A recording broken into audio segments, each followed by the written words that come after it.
भगवान देवादिदेव महादेव से माता पार्वती जी ने कुछ प्रश्न किए हैं और वो प्रश्न क्या है?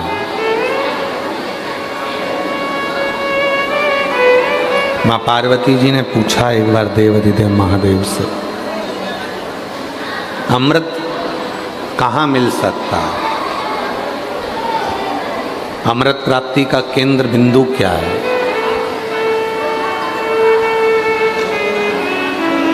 किस जगह पर अमृत की प्राप्ति हो सकती है?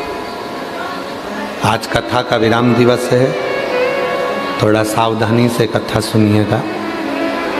कहते हैं मेहमान घर से जाते हैं तो बच्चों के हाथ में कुछ देकर जाते हैं, और कुबेरेश्वर बाबा की ये शिव पुराण जिस दिन विदा लेती है उस दिन आपकी झोली में कुछ ना कुछ डालकर जरूर जाती है।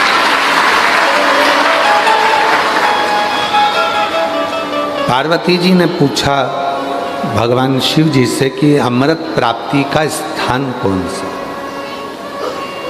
अमृत कहाँ मिल सकता है? तो पार्वती जी ने कहा क्या समुद्र मंथन में जो अमृत निकला तो क्या केवल समुद्र में अमृत मिल सकता है? फिर किसी ने कहा कि शरद पूर्णिमा पे खीर छत पर बनाकर रखी जाए, शरद पूर्णिमा के चंद्रमा से अमृत टपकता है, जड़ता है। तो पार्वती जी पूछ रही हैं क्या अमृत चंद्र से प्राप्त हो सकता है? फिर किसी कवि ने कहा कि सुंदरता में अमृत होता है, तो क्या सुंदरता में अमृत हो सकता है?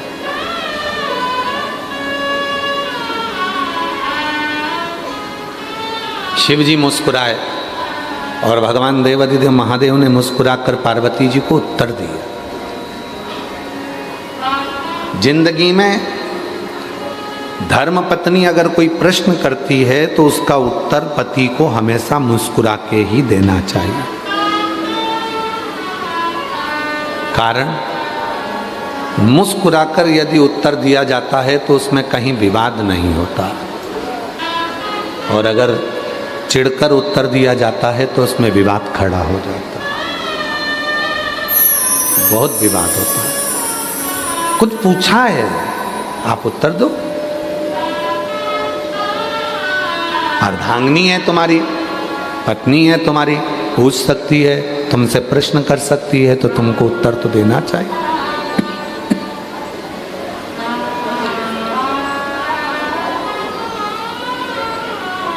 महाराज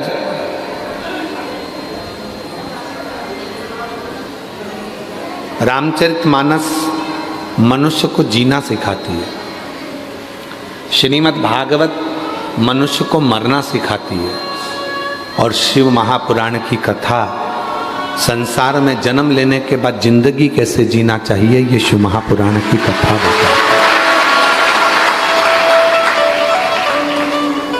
भागवत बताती है कि मृत्यु कैसी होना चाहिए।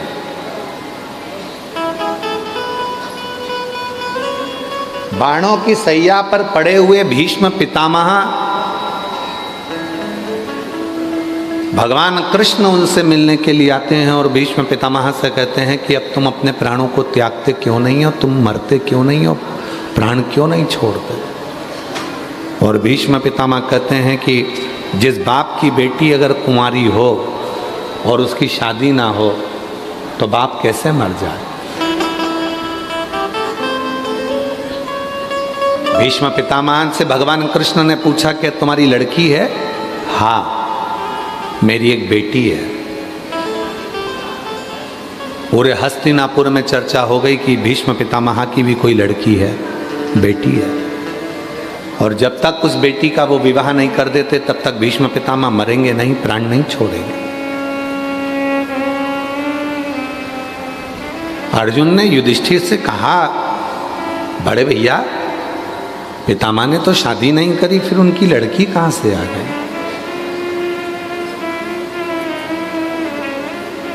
पांडव एकत्रित हुए, सब इकट्ठे होकर भीष्म पितामह के पास गए। भगवान कृष्ण ने कहा कि तुम अपनी लड़की का विवाह किसके साथ करना चाहते हो? हम तैयार हैं। तुम्हारी लड़की कहाँ है? बुलाओ।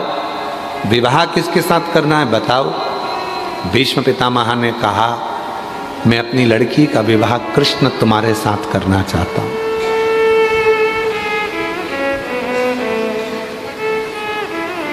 भगवान कृष्ण बोले, लड़की तो मैंने देखी नहीं, तो विवाह क्यों करूंगा? भीष्म पितामह मुस्कुरा कर बोले, जित्तों से शादी करी 16,108 से, किसको देखा था तुमने? 16,108 में से कितनी लड़कियों को तुमने देखा जिनसे तुमने शादी करी? तो एक शादी और बिना देखे कर लो। द्वारकाधीश ने कहा, ठीक है, मैं तुम्हारी लड़की से शादी करने को तैयार हूँ। लाओ, बुलाओ तुम्हारी लड़की को, बेटी को। भीष्म पितामह कहते हैं कि कन्या को देखकर मुकर मत जाना, बाद में ये मत कह देना कि मैं इससे शादी नहीं करूँगा। तुम शादी करोगे और मैं अपने प्राणों को कन्यादान कर कर छोड़ दूंगा। मेरी लड़की इधर उधर भटके ना, बाद में मेरी लड़की को दुख ना हो। कृष्ण मुस्कुरा कर बोले, ठीक है, मैं वचन देता हूं कि तुम्हारी लड़की को दुख नहीं आने दूंगा। तुम्हारी लड़की से मैं शादी करने को तैयार हूं। बाणों पर सैया पर पड़े हुए भीष्म पितामह अब कृष्ण से कहते हैं, मेरी बुद्धि रूपी बेटी का विवाह मैं तेरे साथ में करना चाहता हूं। अपनी बुद्धि, ये भी एक बेटी है, और हर व्यक्ति को ये विचार करना चाहिए कि अपनी बुद्धि रूपी लड़की को किसके साथ ब्याह करना चाहते हो। ये बुद्धि को हर कहीं नहीं ले जाना है। कोई निंदा कर रहा है तो उस बुद्धि को निंदा में ले गए, कोई चुगली कर रहा है तो बुद्धि को चुगली में ले गए, कोई गलत बोल रहा है तो बुद्धि को गलत में ले गए। इस बुद्धि को तुम्हें कहाँ लेकर जाना है, ये तुम पर निर्भर करता है।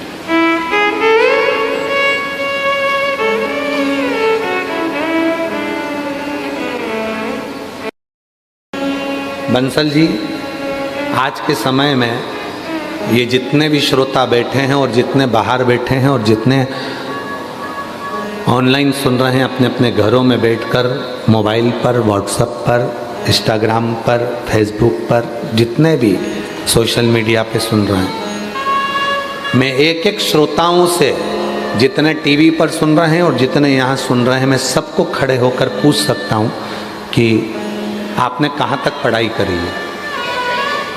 बुजुर्ग माताएं भी कह देगी कि मैंने भी कहीं 8वीं पढ़ा होगा, 5वीं पढ़ा होगा, 6ठी पढ़ा होगा, 7वीं पढ़ा होगा। कोई कहेगा कि मैंने MBA करा होगा, कोई कहेगा मैंने ये पढ़ाई करी, कोई कहेगा मैंने ये पढ़ाई करी। आज के समय में हर व्यक्ति पढ़ा लिखा है, वो समझता है कि हमको अगर मंजिल तक पहुंचना है और आगे बढ़ना है तो हमें निंदा, बुराई, चुगली, इन सब से दूर हटना है और अपने लक्ष्य को पकड़ना है और आगे बढ़ना है। लक्ष्य अपना हो। अमृत कहाँ मिलेगा, ये पार्वती जी पूछ रही हैं। समुद्र में अमृत है। शिव जी कहते हैं, अगर समुद्र में अमृत होता तो समुद्र खारा ही नहीं होता। मंथन समुद्र में भी नहीं। तो वो जो अमृत मंथन हुआ था, वो अमृत जो निकला था, वो क्या है?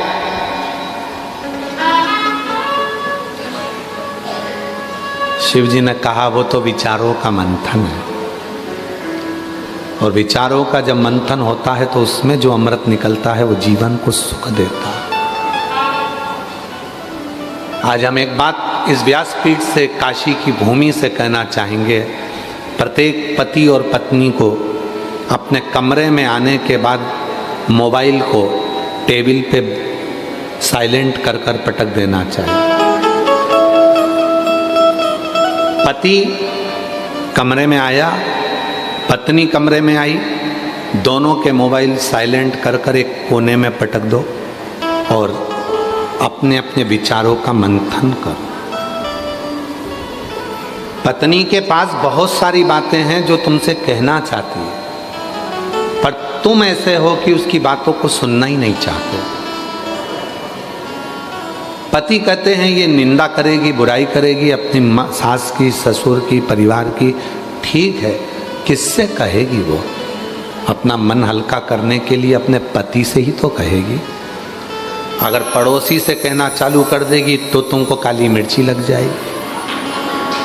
कहेगी तो पति से। किससे कहेगी वो? कहेगी तो पति से। अपने केवल मंथन समुद्र का नहीं हुआ, मंथन विचारों का हुआ। विचारों का मंथन। बच्चों को क्या कराना है, कहाँ पढ़ाना है, उनकी एजुकेशन कैसी होना चाहिए, आगे का क्या करना है इनका। पर हम मंथन करते हैं तो दूसरों का करते हैं। सास ने ऐसा बोल दिया, ससुर ने ऐसा बोल दिया, तुम्हारी बहन ने ऐसा बोल दिया, तुम्हारे भाई ने ऐसा बोल दिया। ये मंथन नहीं चाहिए। मंथन में अपने लिए सोचो, अपने बच्चों के लिए सोचो, अपन कैसे खुश रह सकते हैं वो विचार करो। तुम सबसे ज्यादा बहू, किसी की भी अगर बहू होगी तो सबसे 33 कोटि देवी देवता में सबसे ज्यादा बहू माता पार्वती जी की थी। माता पार्वती।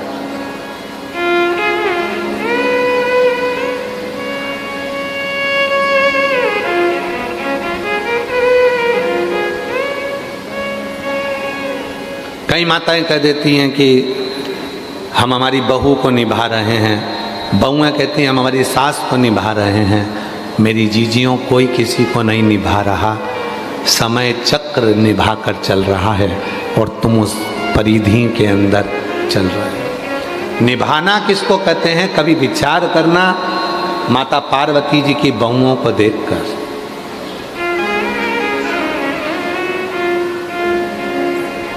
बहुओं को देखकर। एक माँ छठी, रिद्धि सिद्धि, बहुओं का क्रम देखिएगा। 6 लड़कियां, जया, विषहरा, शामलीवारी, दौतली, देव, अशोक सुंदरी। दामाद, बच्चों के बच्चे शुभ और लाभ, उनके बच्चे अमोद और प्रमोद।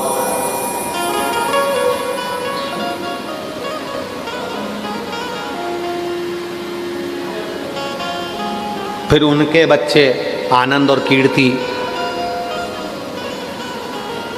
दादा परदादा बनकर भी अपनी बहुओं को निर्वाह कर रही हैं मां। क्यों? क्योंकि मंथन पति और पत्नी में है, विचारों का हो तो वहां विवाद नहीं होता। आपके यहाँ विवाद किस बात का होता है? विवाद का कारण क्या है आपके यहाँ? विवाद का कारण यह है कि मंथन आप दूसरों का कर रहे हो। पापा ने ये बोल दिया, मम्मी ने ये बोल दिया, उसने ये बोल दिया, उसने वो बोल दिया। मंथन अपना करो ना। कल अपने को क्या करना है, आगे कैसे बढ़ना है, बच्चों को एजुकेशन कराना है तो उसकी लाइन पकड़ाना है, उसको वो पढ़ना चाहता है उसको पढ़ाना है। मंथन करो कि कल कमाई कैसे करेंगे, बच्चों को कैसे पढ़ाएंगे। मंथन वो नहीं है कि अपनी हिम्मत को हार देना, विष निकाल लेना, इसको मंथन नहीं कहा गया।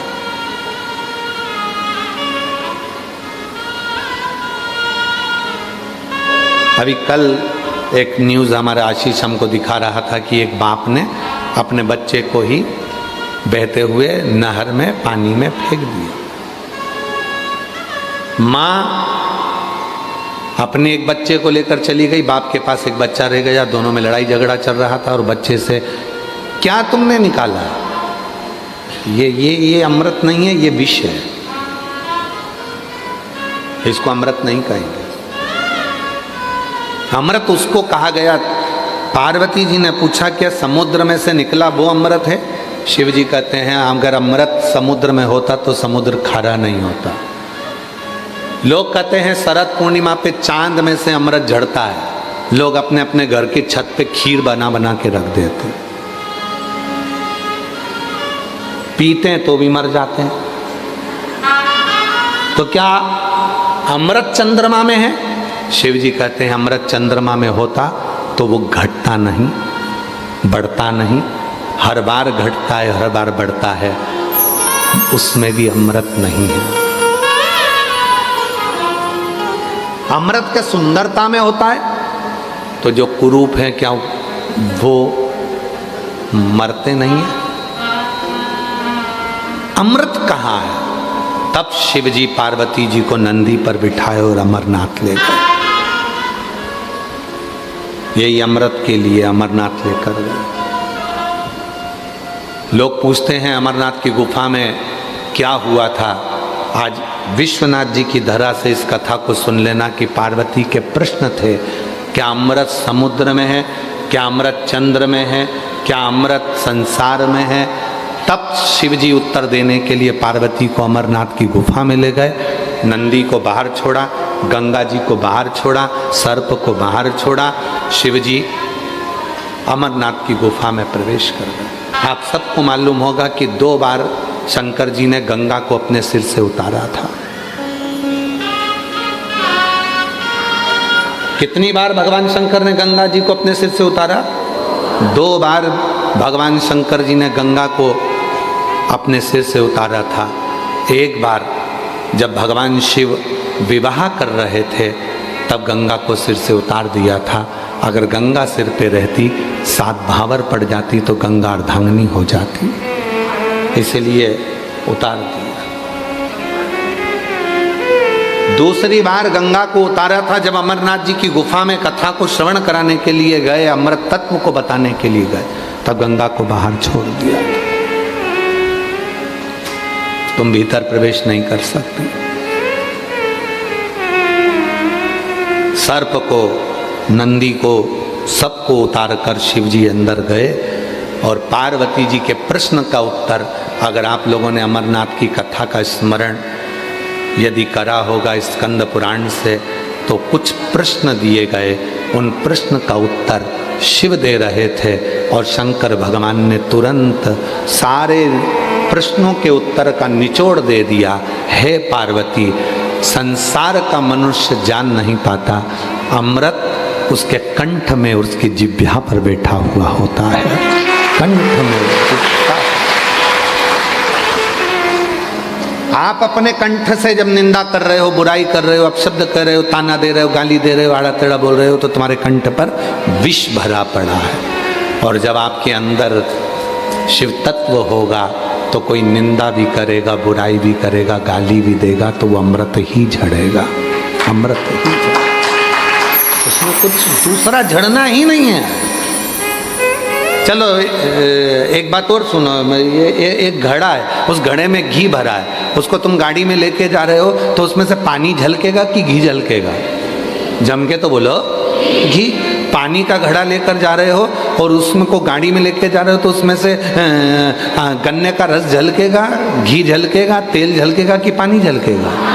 पानी झलकेगा। जो घड़े के अंदर होगा वही झलकेगा।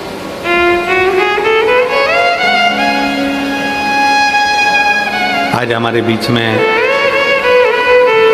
फ्लाइट बाबा पधारे हैं, एक बार जोरदार ताली बजाकर साथ होगा।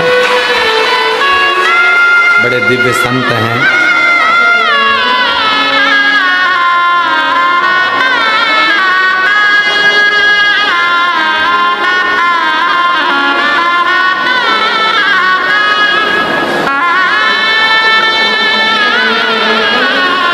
फ्लाइट बाबा बड़े दिव्य संत हैं। बैंक में अकाउंट नहीं है, पृथ्वी पर मकान नहीं है, जो झोली कंधे पर टांग के चलते हैं यही बैंक है और यही घर है। एक बार जोरदार ताली बजाने के लिए साथ।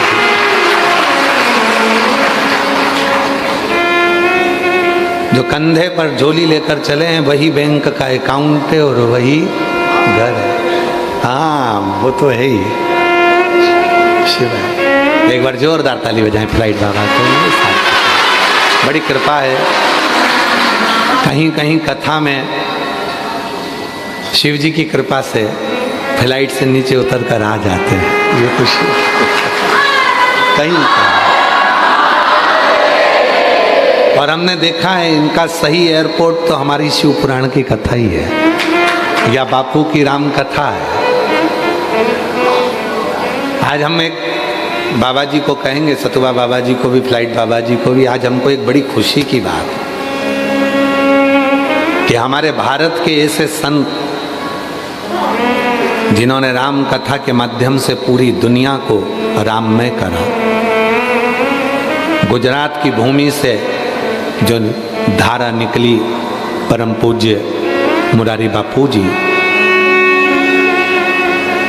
अपनी तुलसी जयंती का उत्सव लोग भारत में मनाते, वो अमेरिका की भूमि पर मना रहे हैं। एक बार जोरदार ताली से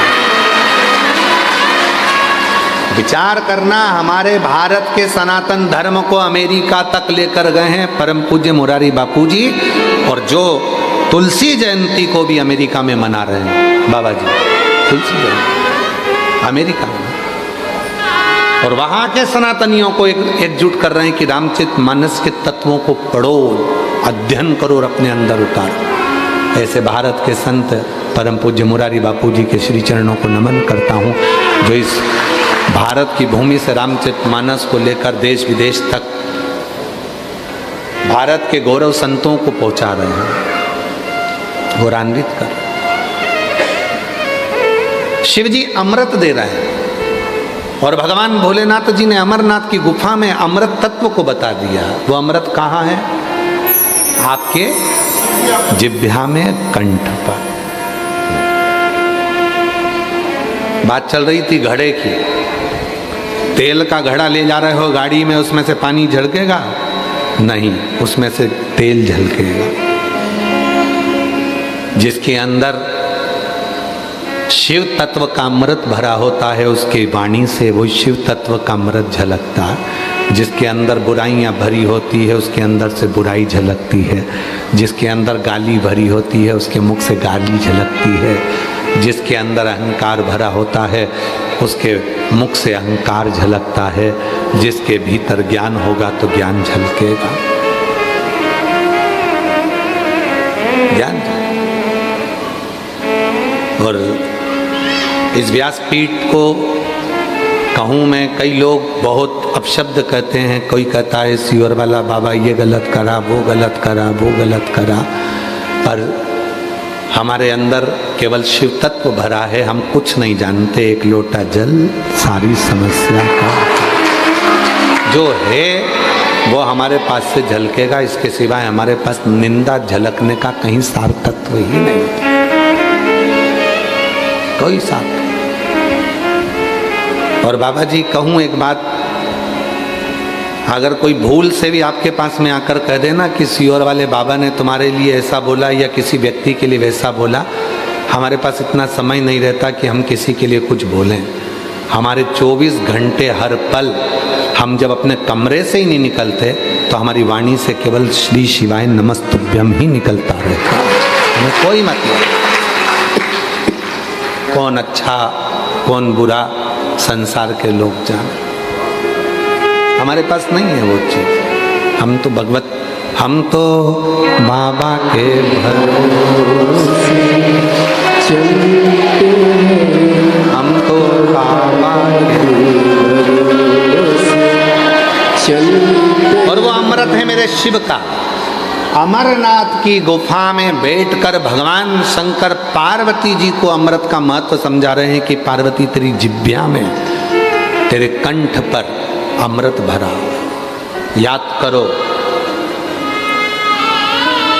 दुनिया के लोगों ने माँ काली का स्वरूप का दर्शन किया, चंदन दिया, माँ काली का दर्शन किया। दुनिया के लोग क्या कहते हैं? माता ने अपने पति के ऊपर लात रखी और जिह्वा बाहर निकाली।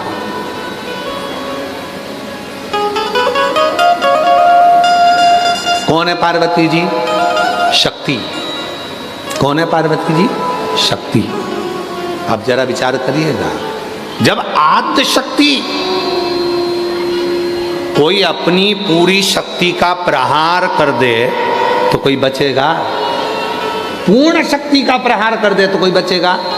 पार्वती माता को जब क्रोध आ रहा था और क्रोध को शांत करने के लिए शिवजी भूमि पर सो गए थे, पार्वती जी के पांव से पर्वत टूट रहे थे। जहां पांव माता पार्वती रखती थी वो पांव पताल में जाता था, पानी निकल आता था। माँ पार्वती जहां चरण रखती थी दुर्गा भवानी, वहां पर्वत नीचे धंस जाता था। तो जैसे ही माँ ने शिव जी पर अपना चरण रखा, रखते से ही ध्यान आया कि मेरा पति है, ये तो प्राण छूट जाएंगे, जमीन में धंस जाएगा। जीवान बाहर निकाल दी। याद आया माँ पार्वती को कि पति ने कहा था कि जिह्वा में अमृत होता है। जो अमृत की जिह्वा बाहर निकाली और उस जिह्वा के अमृत से शिव तत्व पर जो किरण पड़ी, भगवान शंकर को कुछ नहीं हुआ। पार्वती जान गई ये जिह्वा में अमृत है। जिह्वा में लोग उसका गलत मतलब निकालते हैं कि पति पे लात रखी इसलिए जीवान बाहर कर दी। ना ना ना,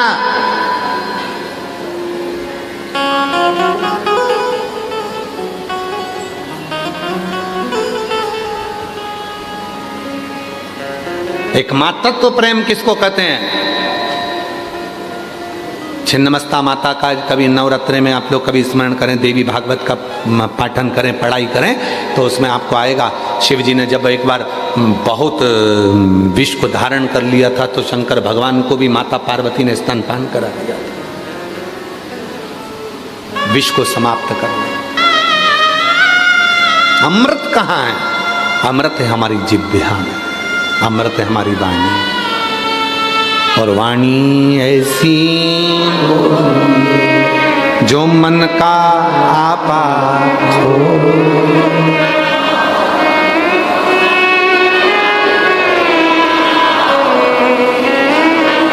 और आज के जमाने में वाणी ऐसी बोलिए जो जम के झगड़ा होए, पर उससे मत बोलिए जो तुमसे तगड़ा। आज का जमाना विचित्र है, लोग वाणी ऐसी बोलते हैं जिसमें झगड़ा हो जाए, लड़ाई हो जाए, कुछ हो जाए। नहीं, प्रेम की वाणी। और वो प्रेम की वाणी किसको कहते हैं? आप सबने सुना होगा सदानंद कार्तिकेय जी के कितने मुख हैं? कार्तिक बाबा के कितने चेहरे हैं? 6। मंदिर में जाते हो तो कार्तिकेय जी के 6 चेहरे देखते होगे। कार्तिकेय बाबा को कार्तिक नाम किसने दिया? कृतिका हूं। कृतिका कौन थी?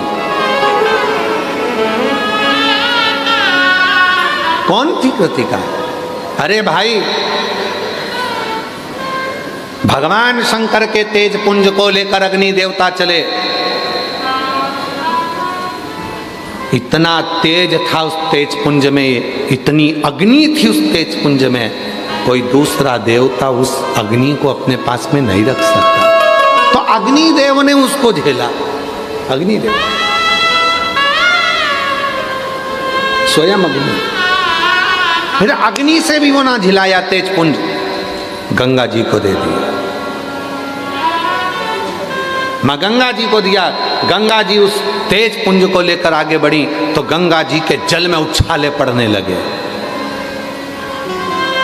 और गंगा जी उछलने लगी।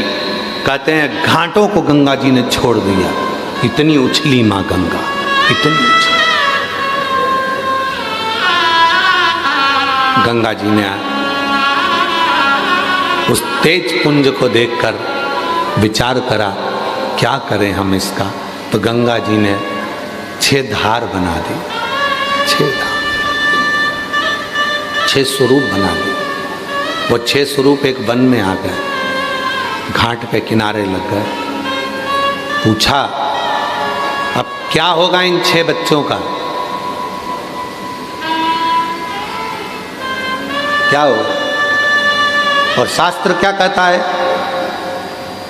तारकासुर को मारने के लिए तारकासुर ने जो वर मांगा था कि मैं मरूं तो शिव जी के पुत्र के द्वारा मरूं, पर वो पुत्र भी कितने दिन का होना चाहिए? कितने दिन का पुत्र होना चाहिए?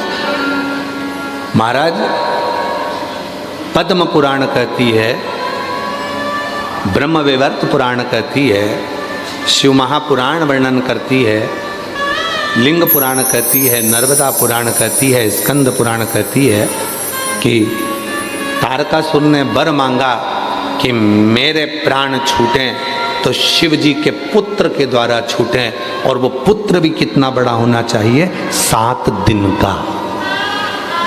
कितने दिन का? बच्चा 7 दिन का होना चाहिए जो मेरे को मारेगा, वो बच्चा 7 दिन का होना चाहिए जो मेरे प्राणों को छुड़ाएगा। शिव महापुराण, भागवत पुराण, ऐसी कई पुराणे हैं जिनको 7 दिन में पूर्ण करा जाता है। क्यों? क्योंकि 7 दिन की कथा हमारे 7 दिन के कार्तिकेय की लीलाओं का गुणगान करती है और हमारे भीतर के अहंकार को, आसक्ति को, काम को, लोभ को, वासना को, तृष्णा को समाप्त करती है। 7 दिन। इसीलिए कहा जाता है, शिव पुराण कितने दिन की है? यहाँ कितने दिन की है? आज कौन सा दिन है? 7वां। 7 दिन की। भागवत कितने दिन की होती है? 7 दिन। जीवन कितने दिन का है? अपना और हमारा, आपका 7 दिन का। आप और हम पैदा कितने दिन में हुए? 7 दिन में। कोई रविवार, कोई सोमवार, कोई मंगल, कोई बुध, कोई गुरु, कोई शुक्र, कोई शनि, कोई रविवार, ऐसे 7 दिन में पैदा हुए। मरोगे कौन से दिन में? यही 7 दिन में। किसी को कोई सा दिन मिलेगा, किसी को कोई सा। मिलोगे 7 दिन में। और यही जिंदगी के 7 दिन है। रविवार को जन्म हुआ, सोमवार को बड़े हुए, मंगलवार को ब्याह हुआ, बुधवार को बच्चे हुए, गुरुवार को बीमार पड़े, शुक्रवार को हॉस्पिटल गए, शनिवार को निपट गए। 7 दिन पूरे हो गए। यही जिंदगी के दिन है। 7 दिन में से बचा कौन सा दिन? कोई सा नहीं। सब दिन ऐसे ही हो गए। और उसमें भी लोग लड़ने में लगे हुए हैं। किसी ने कह दिया आज ये वाला वार है, इस कलर का कपड़ा मत पहनना, घात कर जाएगा। दिन भर यूट्यूब पर देखो तो कहीं का ना कहीं का ज्ञान देता ही मिलेगा। सावन का महीना चल रहा है, भूल से भी ये गलती मत कर देना, दोष लग जाएगा। और तुम उसके चक्कर में पड़ गए। फिर तुम्हारे माइंड में घूमता रहा, हमने तो ये गलती नहीं कर दी। अरे मेरा भोला बाबा है, बाप कभी नहीं रूठता, कभी नहीं रूठता। माँ की गोद में बच्चा अगर गंदगी कर दे तो माँ नहीं रूठती, पिता की गोद में गंदगी कर दे तो पिता नहीं रूठता। उसी तरह यदि कोई कह दे कि तुमने तो 1 लोटा जल नहीं चढ़ाया, तुमने ये जल चढ़ा दिया, तुमने वो जल चढ़ा दिया, तुमने ऐसी पूजन कर दी, तुमने वैसी पूजन कर दी, तुमने ये कर दिया, तुमने वो कर दिया, माइंड में मत रहना। मेरा बाप है, उसको सब मालूम है। मैं क्या छुपाऊं? तिजोरी में जो भरा पड़ा है वो भी उसको मालूम है, और मेरे मन में जो भरा पड़ा है वो भी उसको मालूम है। तो छुपाऊं क्या? खाक क्या छुपाऊं मैं उससे? और तुम्हारे छुपाने से पड़ोसी से छुप सकता है, पति से छुप सकता है, पत्नी से छुप सकता है, बच्चों से छुप सकता है, उससे छुप सकता है नहीं, कुछ नहीं छुपा है। तो फिर कहीं का कहेगा कि बताओ तुमने ये वाला जल चढ़ाया, तुमने वाला जल चढ़ा दिया, तुमने तो शिव जी का ऐसा मंत्र बोल दिया, तुमने शिव जी का वैसा मंत्र बोल दिया, तुमने तो पूजन ऐसी कर ली, तुमने तो पूजन ऐसे। अरे तुम नीवी करोगे तो भी उसकी औलाद हो, और करोगे तो भी उसकी औलाद हो। वो तो सब उसके हैं, उसमें क्या विचार? गलत ना सोचिए। आज गुरुवार है तो मेरे को ये वाला कपड़ा पहनना पड़ेगा, महाराज जी बोले थे ये वाला चीज खाना। अब मालूम पड़े महाराज जी ने बताया था कि चने की दाल की चीज खाना, खा गया, 3 दिन से हॉस्पिटल में लूज मोशन में पड़ा। फिर किसी ने कहा आज ये वाला बार है तो ये चीज खाना, आज मंगलवार है तो लाल चीज का सेवन करना, तो तू ये करना। अरे महाराज जी ने ये नहीं बोला कि रविवार तेरा है, सोमवार तेरा है, लो संभालो बाबा जी परिवार तेरा है। रविवार तेरा है, सोमवार तेरा है। अच्छा सोमवार, मंगलवार तेरा है, बुधवार तेरा है, गुरुवार तेरा है, शुक्रवार तेरा है, शनिवार तेरा है, परिवार तेरा है, लो संभालो बाबा जी परिवार तेरा। जब रविवार उसका, सोमवार उसका, मंगलवार उसका, बुधवार उसका, गुरुवार उसका, शुक्रवार उसका, शनिवार उसका, तो तुम्हारा परिवार भी उसी का तो है। फिर क्या विचार करना। आज सोमवार है, हम मंदिर जाएंगे, बाकी के दिन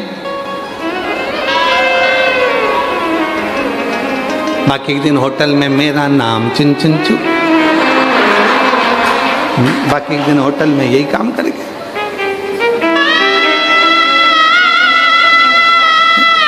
आज सोमवार है, मंदिर जाएंगे, बाकी के दिन लोगों के प्राण खाएंगे, हम मंदिर ना जाएंगे। शिव महापुराण ने क्या करा, एक बार नहीं बताया कि सोमवार को मंदिर जाना। शिव महापुराण ने क्या करा, एक दिन नहीं बताया कि एक दिन मंदिर जाना। शिव पुराण ने कहा सारी समस्या का हल एक लोटा जल, रोज जाओ, रोज अपने बाप से मिलो, रोज अपने पिता से मिलो। क्यों? जो कम मिलता है तो प्यार थोड़ा दूर हो जाता है, प्यार थोड़ा दूर हो जाता है। जो रोज रोज मिलता है, रोज उससे प्रेम बहुत होता है, प्यार। और तुझसे मिलने के लिए तेरी कसम, तुझसे मिलने के लिए तेरी कसम, एक मुलाकात जरूरी। चलो उत्तर देना जितने भी बैठे हो, बाहर अंदर रोड पर जितने बैठे हो और जितने आस्था चैनल पे कथा सुन रहे हो, जिससे प्यार हो जाता है उसका फोन का इंतजार रोज होता है कि हफ्ते में एक बार होता है? अरे जम के तो बोलो, मतलब तुम सबने प्यार किया है? जिससे प्यार हो जाता है उसके फोन का इंतजार रोज होता है। 4 बजे फोन आएगा, 4 बजे फोन आएगा, इंतजार रहता है। और जब तुम बाबा से, विश्वनाथ जी से, शंकर जी से, मेरे भोले बाबा से जब तुम प्यार कर बैठते हो, रोज एक लोटा जल चढ़ाते हो, रोज जाते हो, तो उसको भी तुम्हारे एक लोटे जल का इंतजार होता। आती होगी, आती होगी, आती होगी, आती होगी, उसको इंतजार रहता है। वो आएगा, वो आएगा, वो आएगा, उसको इंतजार है।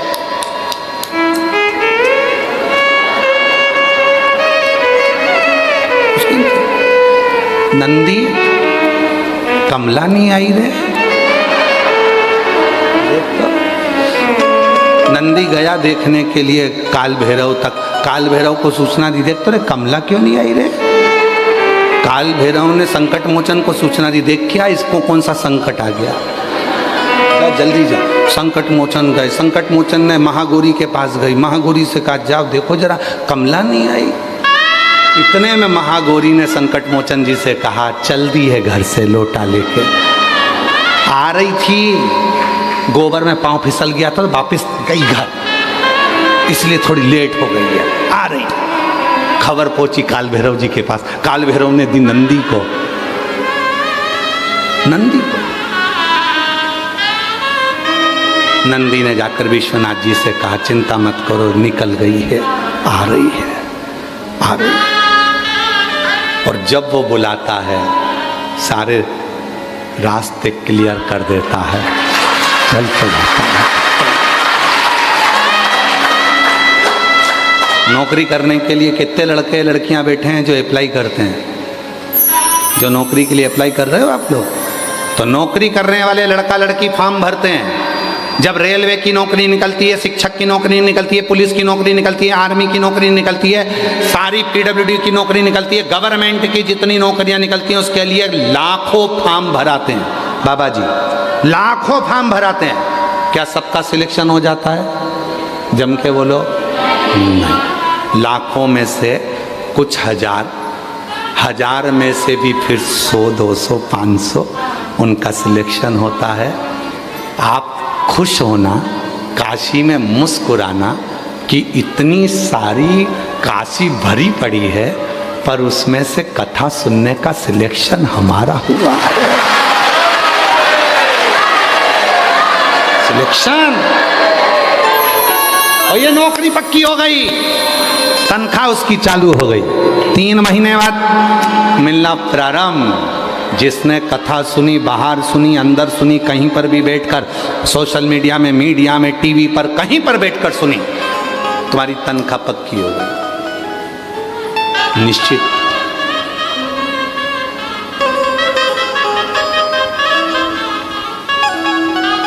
एक माता जी ने पत्र में लिखा है, सतुआ बाबा जी, वो लिख रही है कि बाबा जी से निवेदन है, साल में 1 बार बाबा को मत बुलाओ, 2 बार बुलाओ।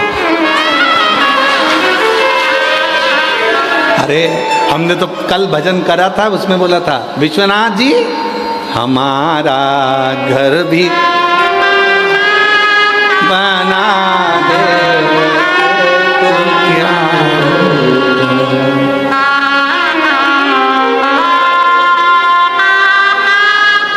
है ना। सतुआ बाबा जी का जो धाम है वो तो विश्वनाथ जी का धाम है, और विश्वनाथ जी का जो धाम है वो अपने बाप का ही तो घर है, वहीं तो हमारा निवास है।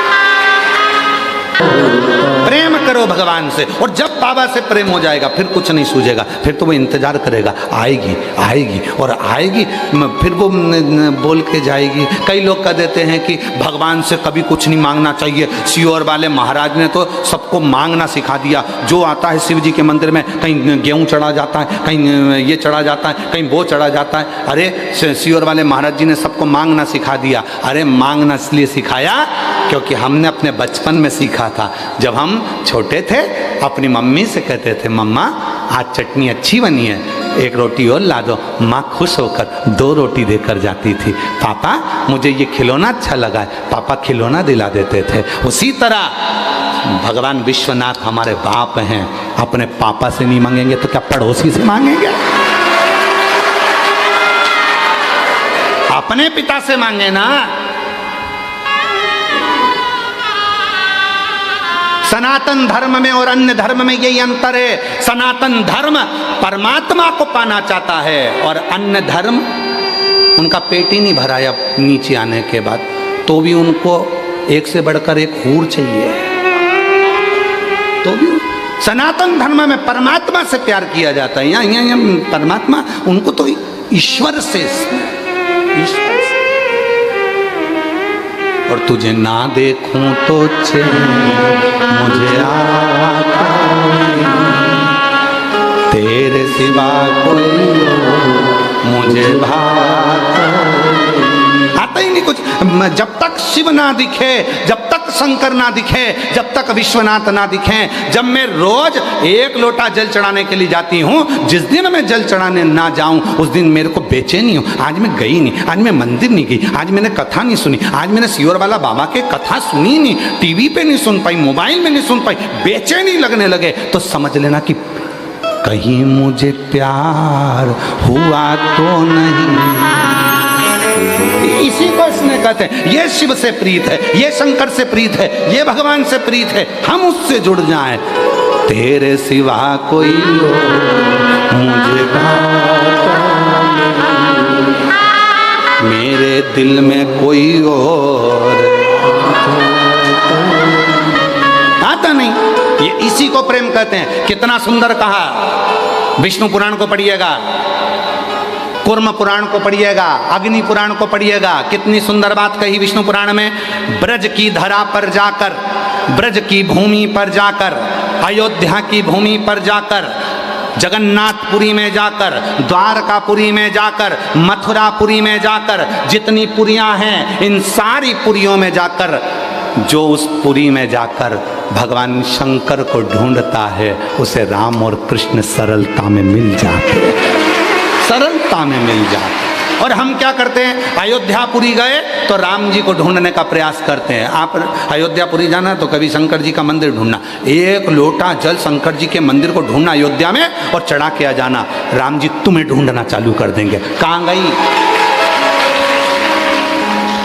सिफारिश भी कराओ तो अच्छी जगह से कराओ। अयोध्या में पहुंचते सी एक लोटा जल, मंदिर ढूंढो शंकर जी का, जल्दी ढूंढो शंकर जी का मंदिर मिल जाए, एक लोटा जल भराओ, चढ़ा दिया। भोलेनाथ जी को जैसे ही जल चढ़ाया, शंकर जी ने तुरंत फोन लगाया, आई है भानुमति की छोरी, गप्पो की बाई की लड़की आई है, दर्शन दे देना, अब तुम्हारे लिए सारे रास्ते खाली। तो लोगों ने कहा हम अयोध्या दर्शन करने के लिए गए, ऐसी कृपा हो गई, उस दिन तो मंदिर पूरा खाली था, मेरे को तो बहुत अच्छे से दर्शन हुए। दर्शन कहां से हुए? फोन लगाया किसने? बाबा ने। इसलिए अयोध्यापुरी जाना तो पहले शिव जी को एक लोटा जल चढ़ाना, सारे रास्ते खाली हो जाएंगे। मथुरा जाना, ब्रज जाना, वृंदावन जाना, काशी, आप ब्रज में गोकुल, बरसाना, नंदगांव, कहीं पर भी जाना, पहले ब्रज के शंकर जी के मंदिर जाना, कहीं गोपेश्वर, कहीं भूतेश्वर, कहीं चकलेश्वर, किसी शिव मंदिर में चले जाना और वहां जाके एक लोटा जल चढ़ा देना, तुम्हारे लिए सारे मंदिर खाली। फोन लग जाएगा, आई है, के गई है, खाली कर दो। बोलो सही है कि गलत है? काशी में आओ तो तुम्हारे पहचान वालों के पास जाओ, पहचान वालों के पास जाओगे तो काशी विश्वनाथ जी के अच्छे से दर्शन करा देंगे। बोलो रे बोलो, सही है। उसी तरह अयोध्या में जाओ तो तुम्हारे पहचान वालों के पास जाओ। पहचान वाला कौन? बाबा जी, भोलेनाथ जी। आप पहचान वालों के पास जाओगे, वो अच्छे से दर्शन करा देंगे। अपनी पहचान तो वहीं तक है, और वहाँ गए और सब काम हो गया।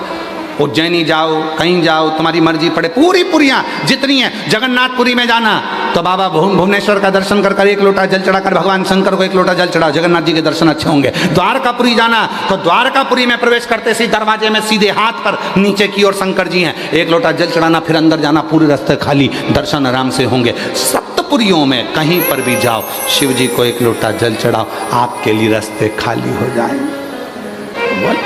तुम आए और तुम्हारे लिए रास्ते बहारो फूल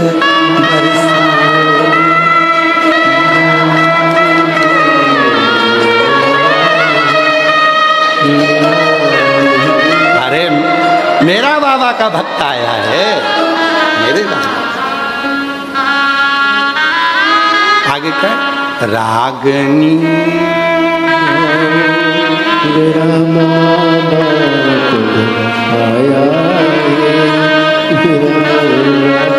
और केवल यहीं तक नहीं है, ध्यान लगाकर सुनना।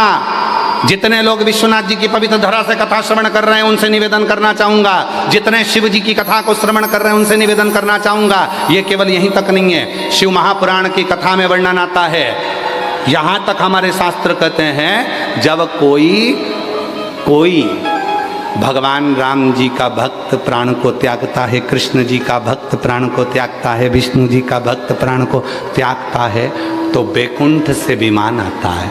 बोलो सही है कि गलत है? जम के तो बोलो, कहाँ से विमान आता है?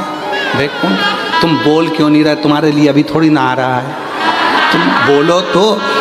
जब भगवान नारायण का, भगवान ब्रह्मा जी का, भगवान राम जी का, भगवान कृष्ण जी का जब कोई भक्त प्राणों को त्यागता है तो बैकुंठ से विमान आता है, बैकुंठ से पार्षद आते हैं, वो लेकर जाते हैं। पर जब शिव जी का कोई भक्त, शिव पुराण सुनने वाला, जल चढ़ाने वाला जब प्राणों को त्यागता है, विमान कुछ नहीं आता, वो खुद ही आता है, नंदी पर बिठाता है, लेकर चला जाता है। फिर किसी ने पूछा इसका प्रमाण क्या है? तो शिव महापुराण की विद्येश्वर संहिता को चालू होने से पहले शिव महापुराण के महत्तम में लिखा है, देवराज नाम का ब्राह्मण चोरी का धन लेकर शंकर जी के मंदिर में गया, चोरी का धन लेकर गया था, शिव पुराण की कथा सुन ली थी, शिव जी के मंदिर में गया था, बाहर निकला, प्राण छूट गए तो उसको लेने के लिए कोई नहीं आया, शंकर भगवान नंदी लेकर आए और उसको बिठाया नंदी पे, शंकर जी पकड़े नंदी को और चल दिए। तो इतने में इंद्र ने पूछा, बाबा ये तो चोर है और तुम इसको नंदी पे बिठा कर ले जा रहे हो? भगवान शंकर जी बोले, इसने शंकर जी के मंदिर में शिव पुराण की कथा सुन ली थी, इसलिए इसको नंदी को पर बिठाकर मैं लेकर जा रहा हूँ। तो तुम इसको पैदल क्यों लेके जा रहे हो? कहे ये मेरा भक्त है ना, तो भक्त के लिए तो मैं पैदल नंगे पैर दौड़ कर आता हूँ और अपने भक्त को लेकर जाता हूँ। तो तुम्हें टेंशन लेने की जरूरत नहीं है रे। जितने भी है, कोई चिंता करने की जरूरत नहीं। जितने शंकर भगवान की कथा सुनने वाले हो, जितने बाबा की कथा श्रवण करने वाले हो, कोई चिंता नहीं। लगन तुमसे लगा बैठे जो होगा, देखा तुम्हें अपना बना बैठे जो होगा, देखा।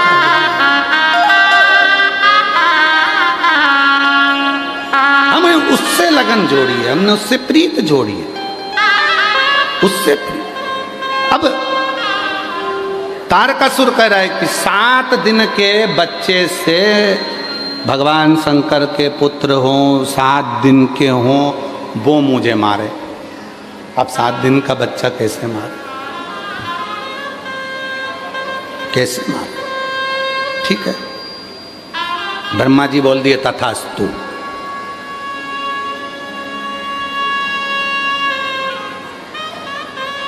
तथास्तु। कभी कभी श्राप मिलता है तो उसकी भी लोग मिठाइयाँ बंटवाते हैं। चंदन भैया, श्राप मिलता है उसकी भी मिठाई बंटती है। किसने बंटवाई थी? श्राप मिलने के बाद मिठाई किसने बंटवाई थी? बताओ, उत्तर दो। चलो, काशी में बैठे हो सब, बड़ी शानदार आनंद के साथ उत्तर दो। श्राप लगा और उसके बाद मिठाई बंटवाई थी, कौन थे वो? ना राजा दशरथ। राजा दशरथ जिनके घर में संतान नहीं थी, मृगा करने के लिए गए थे श्रवण कुमार के माता पिता को। श्रवण कुमार को बाण लग गया था। श्रवण कुमार को बाण लगा था और उनके माता पिता ने क्या श्राप दिया था? मैं अपने पुत्र के वियोग में प्राणों को त्याग रहा हूं। सुनो अवध नरेश, तुम्हें भी अपने पुत्र के वियोग में प्राण त्यागना पड़ेंगे।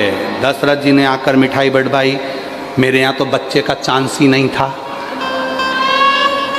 अब संत बोले हैं कि पुत्र के वियोग में प्राण त्यागोगे मतलब बच्चा तो होगा, संतान तो होगी, निश्चित है।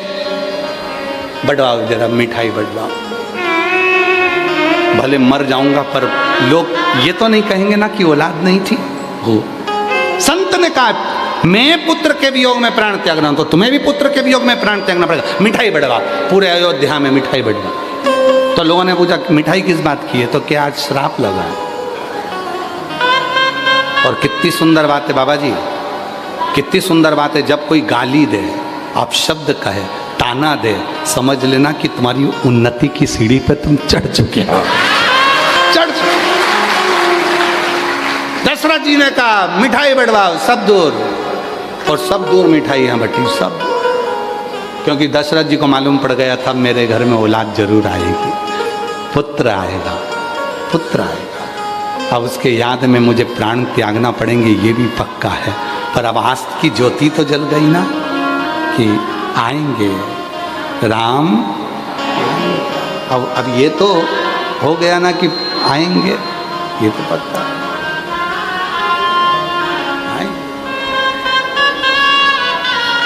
और आए भगवान श्री राम आए, जिनके वियोग में दशरथ जी के प्राण गए। प्राण। तो कोई अगर तुमको कुछ कह रहा है, तारकासुर ने मांगा मेरे को 7 दिन का बालक मारे भगवान शिव जी का, तो मैंने कहा ठीक है ये भी चलेगा, कोई दिक्कत वाली बात नहीं, टेंशन मत लो। आजकल की औलादें तो एक्सपर्ट पैदा हो रही है।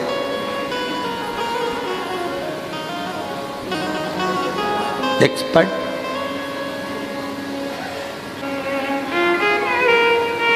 शिव कथा कह रही है।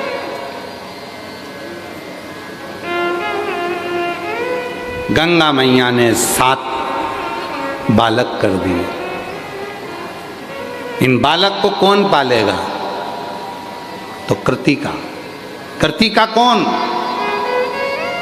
कौन है ये कृतिका? है अग्निदेव की धर्म पत्नी स्वाहा। एक बार अग्निदेव का ध्यान सप्त ऋषियों की पत्नी की ओर गया। उनकी सुंदरता को देखा तो स्वाहा से कहा कि सप्त ऋषियों की पत्नियां इतनी सुंदर हैं। उनका गुणगान जैसे ही सुना, स्वाहा ने सप्त ऋषियों की पत्नी का रूप रखा और अपने पति अग्निदेव के पास गए। एक एक ऋषि की पत्नी का रूप रखकर जब अग्निदेव के सामने स्वाहा प्रकट होती है, केवल सप्त ऋषियों में से एक थी अरुंधति, जिसका रूप स्वाहा नहीं रख पाई थी। अरुंधति का रूप स्वाहा नहीं रख पाई, क्योंकि अरुंधति सप्त ऋषियों की एक ऋषि की ऐसी धर्म पत्नी थी वो अरुंधति की, भगवान शिव की उपासक थी। और शंकर का जो उपासक होता है, शिव का जो उपासक होता है, ना तो उसके जैसी नकल करी जाती है, ना उसके जैसी अकल आ पाती है, ना उसके जैसे विचार आ पाते हैं। आप बुराई कर सकते हो, निंदा कर सकते हो, गाली दे सकते हो, पर उसके जैसी भीतर शांति शीतलता नहीं ला सकते। अरुंधति का रूप अग्निदेव की धर्मपत्नी स्वाहा नहीं रख पाई। शिव की साधक थी अरुंधति, शिव की उपासक थी, रूप ही नहीं रख पाए।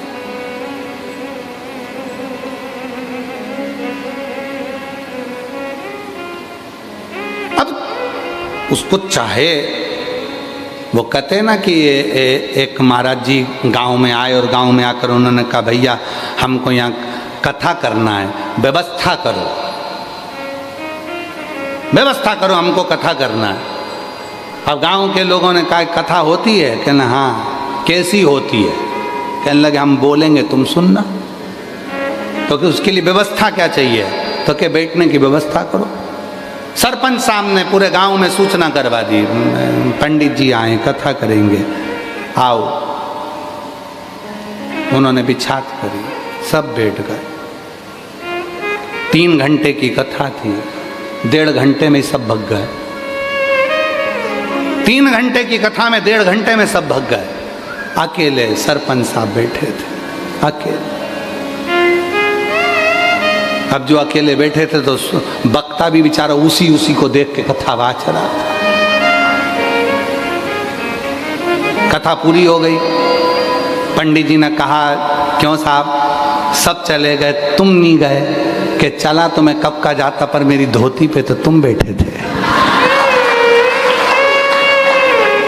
नीचे जो बिछी थी वो सरपंच साहब ने अपनी धोती बिछा रखी थी और उसी धोती पे पंडित जी बैठे थे।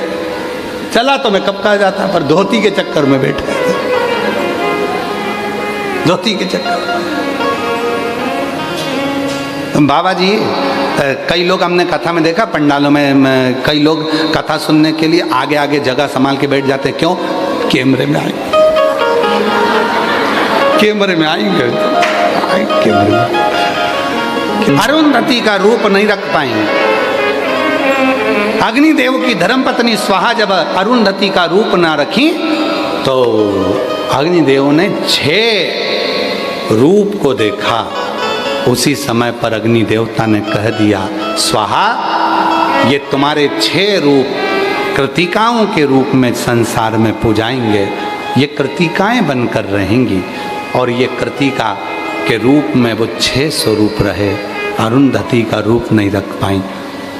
गंगा जी को मालूम था कि ये शिवजी के तेज को, शिवजी के इन पुत्र को केवल कोई संभाल सकती हैं, तो वो 6 जो अग्निदेव की धर्मपत्नी स्वाहा ने जो कृतिका का रूप रखा था वो संभाल सकती, वो कृतिका। और कृतिकाओं ने बच्चों को संभाला, विचार करा ये अलग अलग हैं तो 6 को एक कर दिया। 6 के मुख थे, 6 मुख से वो स्तनपान करता, मुस्कुराता। 7 दिन का बालक तारकासुर ने उपद्रव मचा दिया। इतना उपद्रव तारकासुर ने करा। तारकासुर जब देखा कोई साधारण था तारका, महाराज भजन एक ही था तारकासुर का कि शिव के पुत्र मुझे मारे। तारकासुर ने उपद्रव मचाना प्रारंभ करा और भगवान शंकर के 7 दिन के पुत्र श्री षडानंद, कृतिकाओं ने जिसको पाला तो उसका नाम कार्तिकेय हो गया। उन कार्तिकेय बाबा जब तारकासुर को मारने गए तो पार्वती जी ने गोदी में लेकर कहा, पुत्र, ए पुत्र, तुम इस तारकासुर को तो मारना, पर इसके हृदय में बाण ना लगे, क्योंकि हृदय में शिव बसा हुआ, हृदय में शंकर है। और जिसके दिल में शिव होता है ना, कभी उसको कोई अपशब्द ना कहे, ताना ना दे, आड़ा टेढ़ा ना। सताओ ना हमें लोगों, हमें दिल की बीमारी, सताओ ना हमें लोगों, हमें दिल की बीमारी। हमारा वेद दुनिया में वो डमरू धारी है, हमारा वेद दुनिया में वो डमरू धारी। हमें सताना नहीं है शिव के भक्त को, कुछ कहना नहीं, इसको मारना, पर कुछ कहना नहीं, कुछ ना बोले। कुछ नहीं महाराज।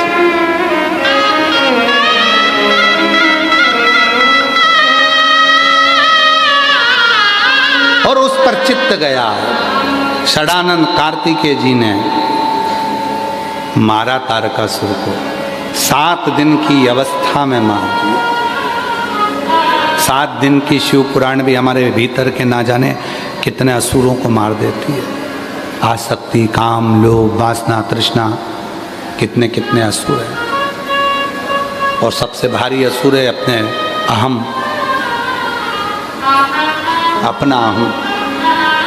कथा को सुनने के बाद इस असुर का अंत होना चाहिए, इस असुर का अंत होना चाहिए। और जब यह असुर समाप्त हो जाता है तो शिव ही भीतर प्रवेश कर जाता है। शिव और फिर कुछ दूसरा ठीक लगता ही नहीं, फिर कुछ अच्छा नहीं लगता, केवल शिव ही अच्छा लगता है, शिव ही, शंकर के सिवा कुछ। और शिव के सिवा कहीं शिव के सिवा, इसके सिवा कुछ अच्छा लगेगा ही नहीं। वरना पड़ेगा तुझे आंसू बहाना, वरना पड़ेगा तुझे आंसू बहाना। शिव के सिवा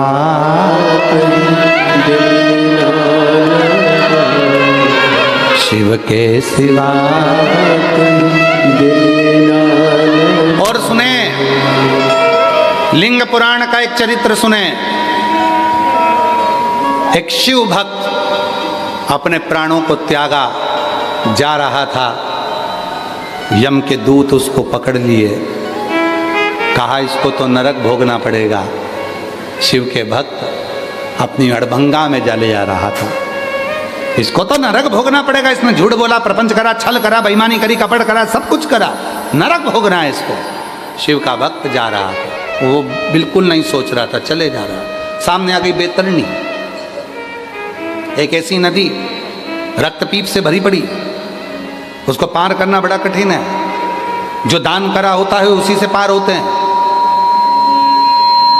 आपने क्या दान करा वो वहां मिलेगा बैतरणी पर। एक कथा आती है, एक बुढ़िया थी, जिंदगी में कभी उसने कुछ नहीं दान करा था, कभी नहीं दान करा कुछ भी।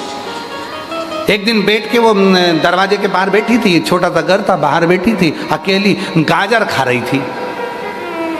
इतने में सामने से एक कोई मांगने वाला, कोई भिक्षुक आ गया, माँ बहुत भूखा हूँ, कुछ दे दे। माँ ने गाजर की टोकनी को पीछे छुपा लिया। माता भिक्षाम दे, भूख लगी है, कुछ दे दे, बहुत भूखा हूँ। माता ने देखा कि ये तो मेरी गाजर को ही देखे जा रहा। माँ ने दान नहीं दिया। फिर कहा माँ बहुत भूखा हूँ। मांगने वाले ने देख लिया था 4-6 गाजर रखी है डलिया के अंदर, एक आध दे देगी उठा के। माँ बहुत भूख लगी है, दे दे।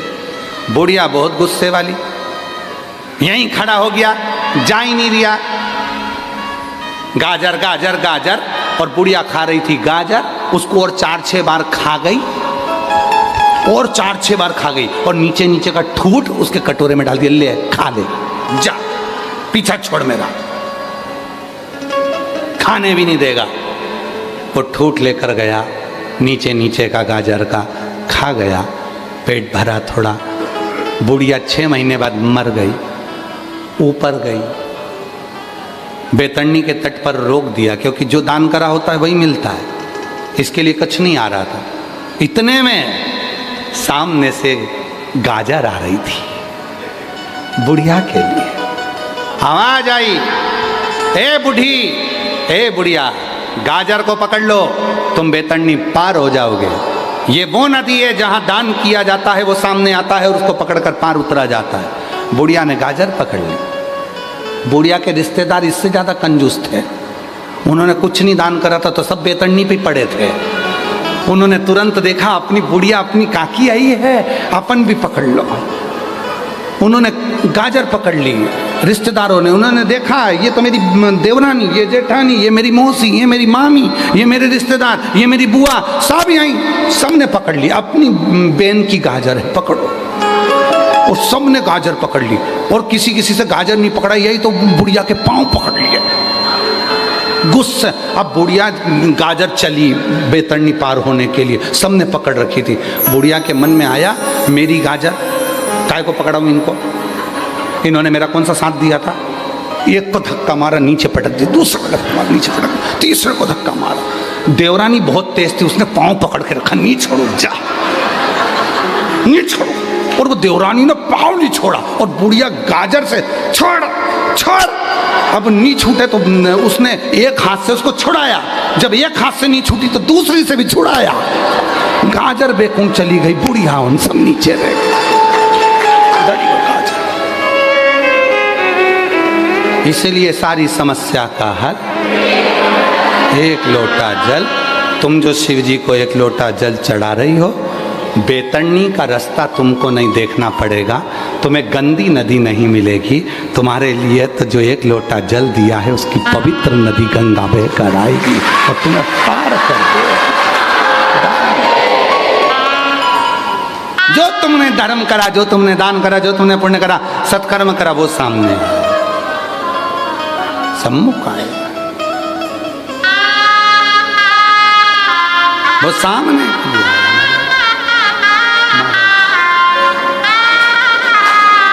17 अगस्त से भिलाई छत्तीसगढ़ जयंती स्टेडियम में शिव महापुराण की कथा दोपहर में 1 बजे से 4 बजे तक रहेगी। आप और हम सभी कथा के लाभ लेंगे, अपने जीवन को धन्य बनाएंगे। छत्तीसगढ़ के सभी रहवासियों को बहुत बहुत बधाई देता हूँ। जो श्रावण महीने की विराम की कथा आपके छत्तीसगढ़ जयंती स्टेडियम भिलाई में होने जा रही है, अपने जीवन को धन्य बनाएं, सार्थक करें।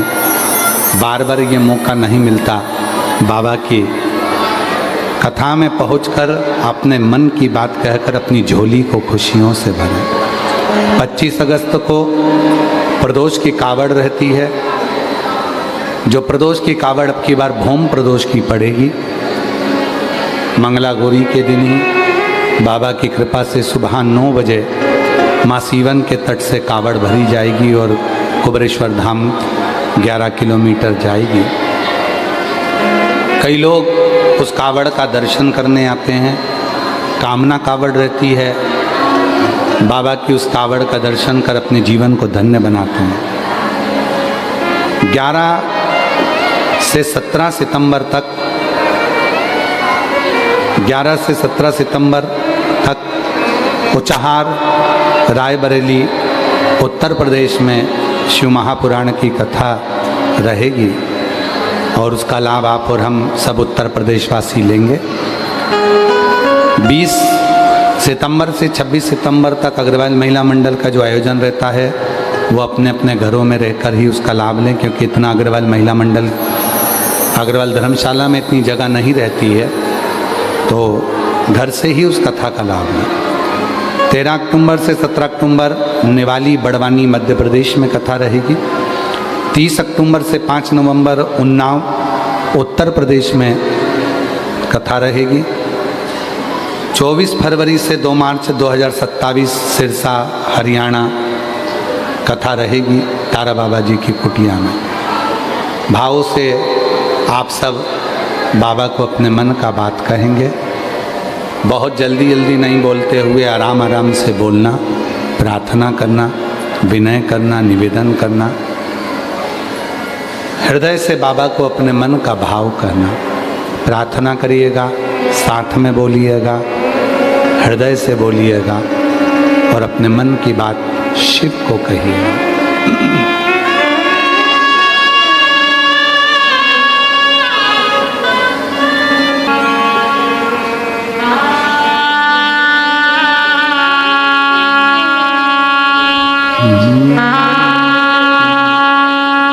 श्री शिवाय नमस्तु।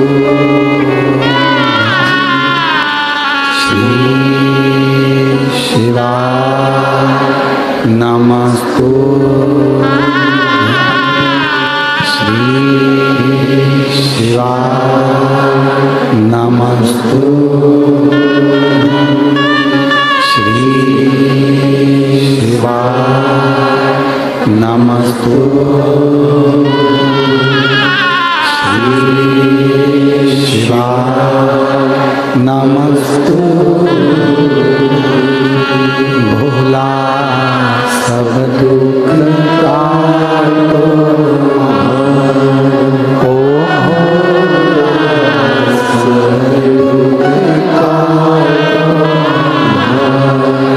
शिव शंकर जपो तेरी माला, भोले बाबा जपो तेरी माला, भोला सब दुख काटो,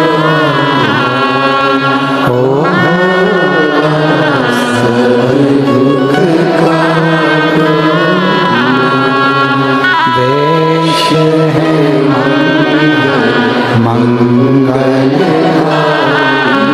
देश है मंगल, शमशान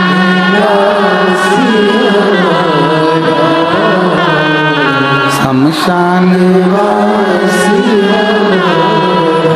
ओ भोला सब दुख काटो, ओ भोला सब दुख काटो।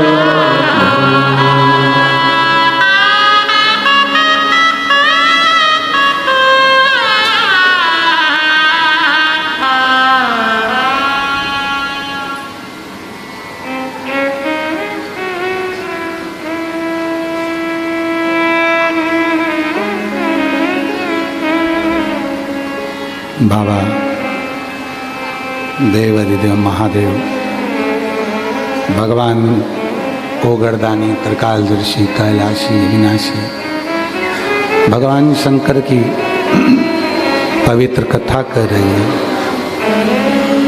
शिव महापुराण की कथा कहती है, षडानंद कार्तिकेय जी ने तारकासुर का संहार कर दिया। तारकासुर के 3 पुत्र हैं, तारकाक्ष, विदुम्माली, कमलाक्ष। भगवान शिव ने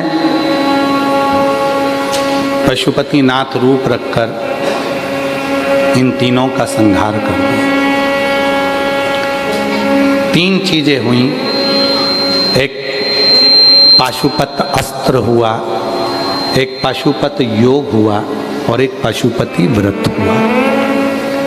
पाशुपत अस्त्र भगवान श्री राम जी के पास था, भगवान श्री कृष्ण के पास था, उसके सिवाय किसी को नहीं दिया।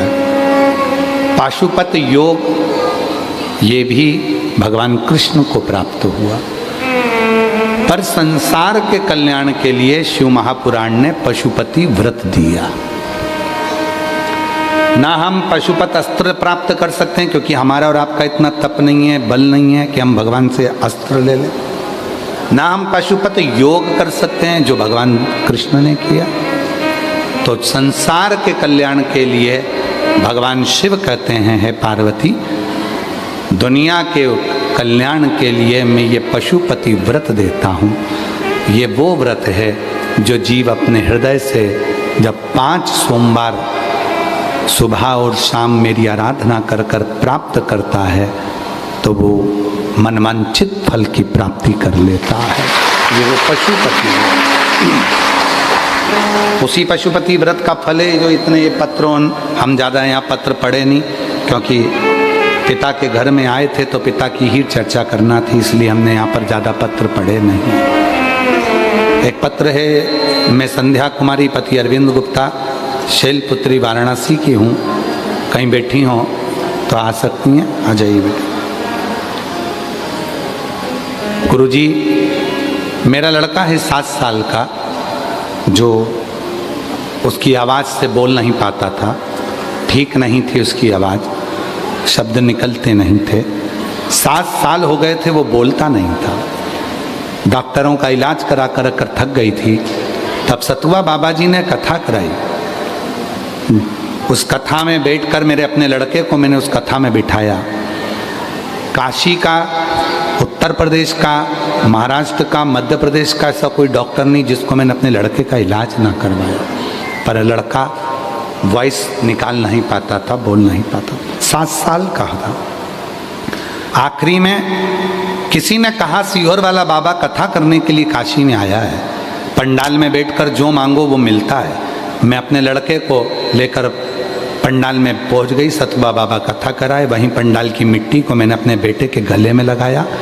बाबा की ऐसी कृपा हो गई, अब मेरा लड़का पूरी आवाज़ आ गई और बाबा की कृपा से साफ बोलने लगा और शिव की कृपा से अच्छा हो गया। मैं बाबा को यहाँ नमन करने आई हूँ। अगला पत्र है, मैं उषा केसरी वाराणसी की रहने वाली हूँ, कहीं बैठी हो तो आ सकती हैं। उषा केसरी वाराणसी से। मेरी बेटी जब यूपीएससी की परीक्षा दी थी तो उसमें उसका सिलेक्शन नहीं हुआ। मेरी बेटी ने हिम्मत हार दी।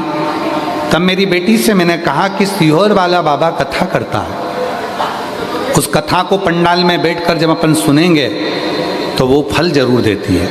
मेरी बेटी हंसी पहले तो, फिर उसने कहा ठीक है तुम कहती हो तो मैं सीहोर वाले बाबा की कथा सुनूंगी। और जब बाबा सतुआ जी ने कथा कराई, उस समय पर सतुआ बाबा जी की कथा में मेरी लड़की को लेकर मैं आ गई। कथा में बैठी, मेरी बेटी ने प्रार्थना करी।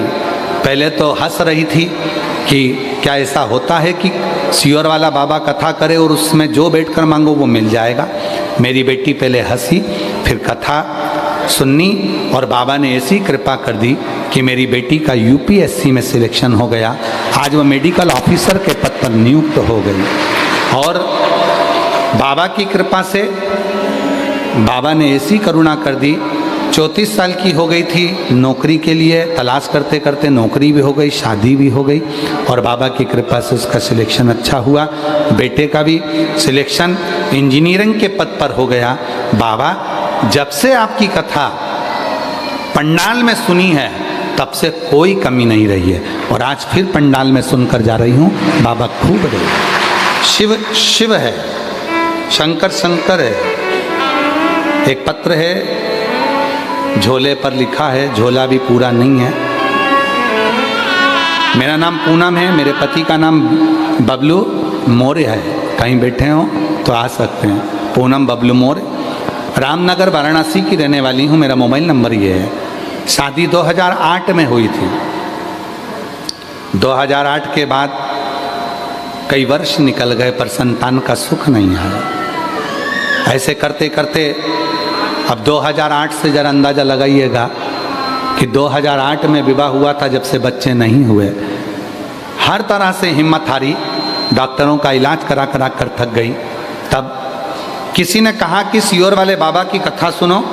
आंकड़े की जड़ का आपने प्रयोग बताया था, वो मैंने किया। टीवी के सामने बैठकर कथा सुनी और बाबा की टीवी के सामने बैठकर ही वहाँ की मिट्टी को अपने गर्भ से लगा लिया। बाबा ऐसी कृपा बाबा ने कर दी, जो 2008 से बच्चे के लिए तरस रही थी, बाबा ने 2023 दिसंबर के महीने में एक नहीं 2 बच्चों को जन्म दिला दिया। ये शिव की कृपा। और जो जैसी भावना वो वैसा ही फल पाया, नहीं खाने से लौटाया वो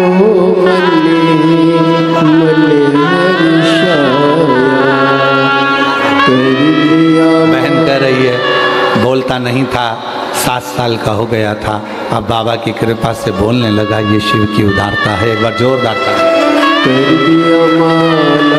बेटी का यूपीएससी क्लियर हुआ, विवाह का हुआ, बेटे का भी इंजीनियर हुआ। एक बार जोरदार ताली बजाएं।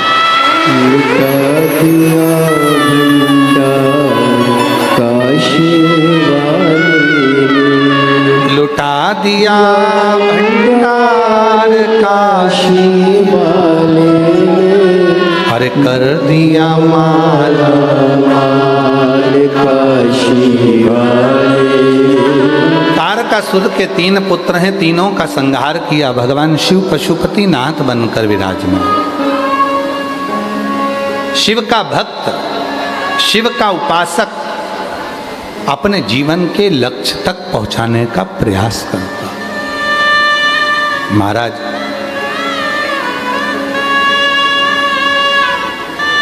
आज 15 अगस्त है, स्वतंत्रता दिवस है, पर आप अपने हृदय पर हाथ रखकर देखना कि पहले के समय में और आज के समय में कितना अंतर है। आज का भारत विकसित भारत है, आज का भारत विकास का भारत है, आज का भारत उन्नति का भारत है। जितने विदेश हैं, जितने देश हैं, सारे देशों का केंद्र बिंदु भारत बन चुका है। और इस भारत को, भारत माता को विश्व पटल पर लाने वाला कोई दूसरा नहीं। मैं भारत सरकार के यशस्वी प्रधानमंत्री जी भाई नरेंद्र भाई मोदी जी को साधुता देता हूं, जिन्होंने इस भारत को विश्व पटल पर लाकर रखा है। और ये साधारणता नहीं है महाराज, इसको साधारणता नहीं कहते। और मैं पुनः, माननीय प्रधानमंत्री जी ने एक बात कही थी कि आप स्वयं अपने आत्मनिर्भर बने। आत्मनिर्भर महाराज, और वो आत्मनिर्भरता का जो ज्ञान दिया, उस ज्ञान को लेते हुए मैं पतंजलि के योग ऋषि बाबा रामदेव जी को साधुता दूंगा इसके लिए, जिन्होंने इस पतंजलि के माध्यम से स्वदेशी को कैसे अपनाना है, अपने देश की निर्मित वस्तुओं को ही प्रयोग कैसे करना है, अपना सनातन धर्म, अपना भारत, अपनी भूमि जो औषधि दी है, जो भारत की भूमि ने जो दिया है, मैं आज उनको भी इस 15 अगस्त के अवसर पर पतंजलि को और बाबा रामदेव जी को, श्री बालकृष्ण जी को साधुता देता हूँ, जिन्होंने स्वदेशी का एक गुणगान पूरे राष्ट्र में दिया और स्वदेशी अपनाने के लिए लोगों को जागरूक किया।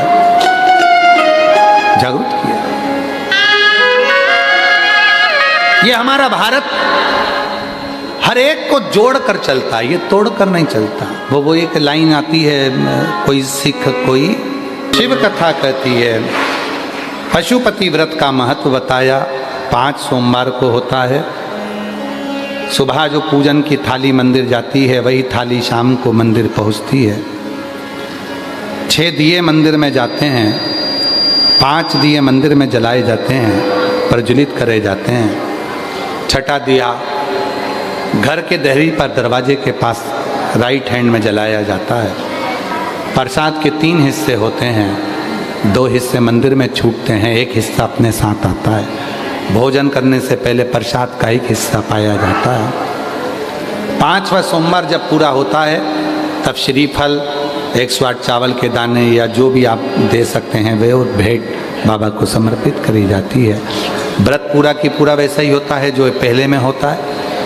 बीच में अगर कोई अड़चन आ जाती है, कोई रजोधर्म आ गया, कहीं जाना पड़ गया तो व्रत को छोड़ देना चाहिए, अगला व्रत कर लेना चाहिए।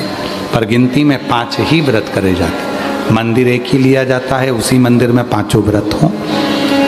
आगे वर्णन आया, भगवान के 12 ज्योतिर्लिंग का स्मरण कराया है तुमरुका जी ने। सोमनाथ जी का वर्णन किया, चंद्र को काया का रोग हुआ था, उस रोग से मुक्त किया।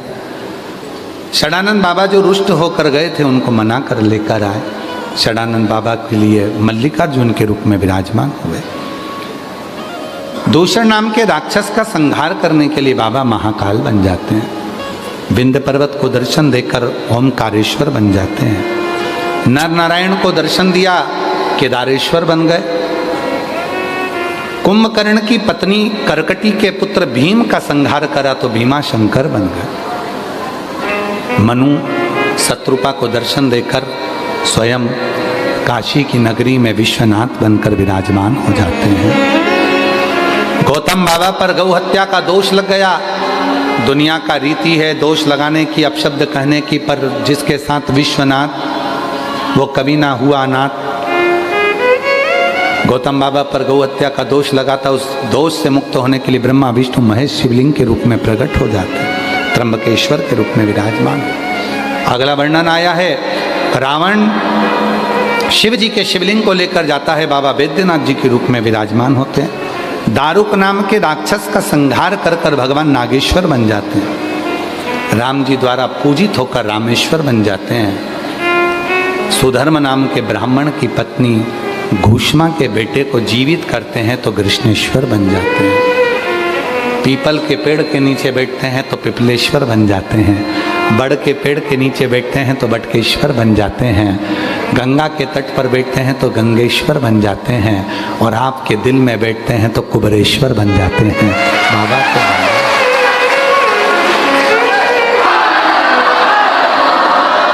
सबके हृदय में जो बैठा है वो कुबरेश्वर बाबा, वो शिव मेरा विश्वनाथ मेरा शंभु है। हर एक के भीतर विराजमान, हर एक सबके अंदर सब। तुमरुका जी ने कथा कही तो चंचुला देवी का पति बिंदु प्रेत योनि से मुक्त हो गया। चंचुला देवी अखंड सौभाग्यवती होकर पति लोक को चली गई।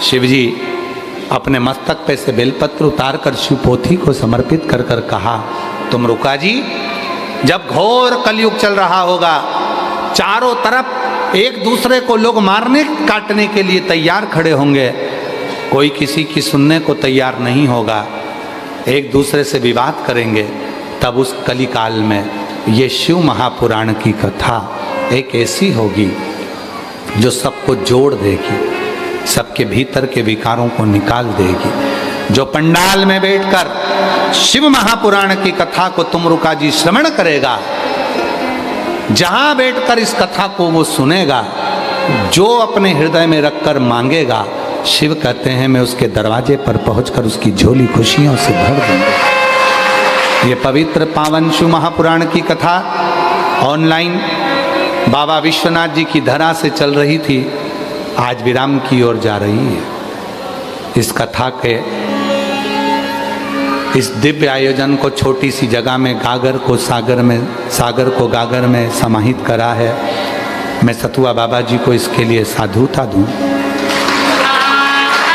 बाबा जी जब कथा ये जजमान लोग कहे सीहोर में चतुर्वेदी जी से हमने कहा कि हमारा मन है कि ऑनलाइन कथा सीहोर से तो हुई है, पर एक कथा ऑनलाइन बाबा विश्वनाथ जी की धरा से हो, जिससे सावन के महीने में घर घर में मेरा विश्वनाथ पहुंच जाए। इस भाव से इस कथा को करें। बाबा जी चतुर्वेदी जी को जब बोला गया तो चतुर्वेदी जी ने कहा हम सतुआ बाबा जी के पास जाएंगे उनसे निवेदन करेंगे कि एक ऑनलाइन कथा यहाँ हो और बाबा जी इस पूरी व्यवस्था को संभाले। बाबा जी आपका सरल स्वभाव ऐसा है, जैसे मेरे शिव ने करुणा कर कर गंगा को निर्मलता दी है, वैसे आपको दी। हमने तो चतुर्वेदी जी से कहा था कि केवल एक हॉल में 50 लोग इस कथा को सुने, चतुर्वेदी जी ये बोला गया था, पर ये आप इतनी संख्या में बैठे हो, ये सतुआ बाबा की ही कृपा। उत्तर प्रदेश सरकार के माननीय मुख्यमंत्री जी योगी जी, मैं उनको साधुता देता हूं कि इस छोटे से घड़े में जो कथा भरी है और उसको जो काशी की प्रशासन ने, काशी के आईजी, डीआईजी, कमिश्नर, यहाँ के टीआई, यहाँ की पुलिस प्रशासन, यहाँ के डीएम, यहाँ के एसडीएम, यहाँ का चिकित्सा विभाग, यहाँ का विद्युत विभाग, यहाँ का संपूर्ण विभाग, जो इस कथा को पुलिस प्रशासन ने संभाला, एक बार उनके लिए जोरदार ताली बजाएं कि उन्होंने गागर में सागर को।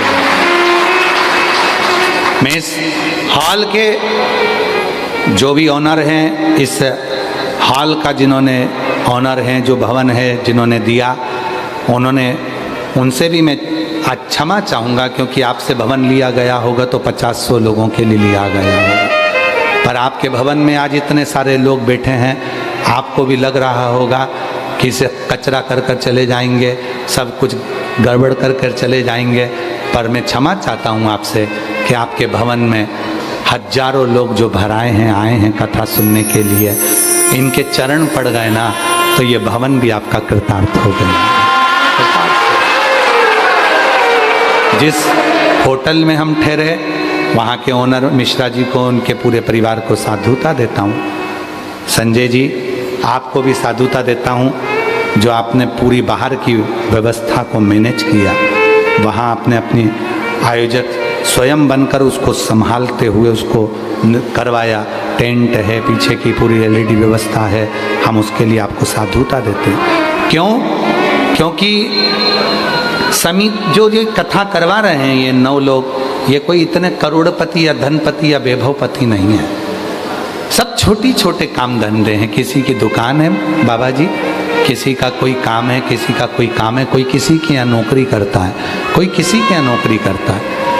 ऐसे सब नौकरी करने वाले, किसी किसी के दरवाजे पर सेवा करने वाले हैं, जिन्होंने इस कथा को 9 लोग 10 लोग जो भी हैं, सब ने मिलकर इसको संभाल लिया, थोड़ा थोड़ा सपोर्ट करा, तो ये कथा यहाँ पर हो गई और बाबा की कृपा से आप सब ने श्रवण कर लिया।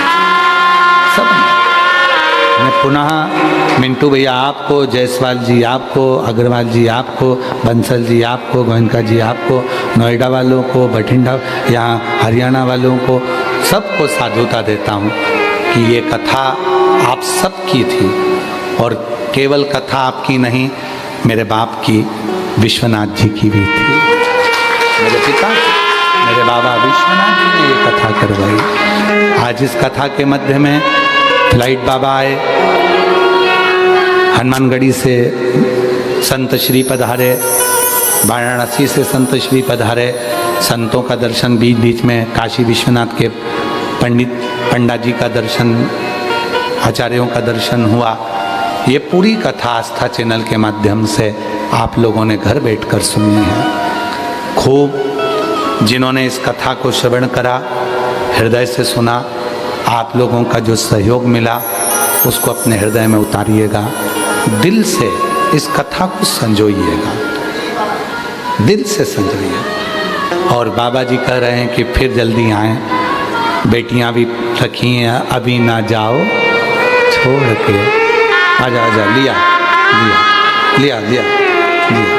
बाबा देवाधिदेव महादेव, भगवान शिव गढ़दानी, त्रिकालदर्शी, कैलाशी, अविनाशी, ये पवित्र कथा आज विराम हो रही है। 15 अगस्त को 1 बजे से 4 बजे तक आप और हम सब श्रवण करेंगे।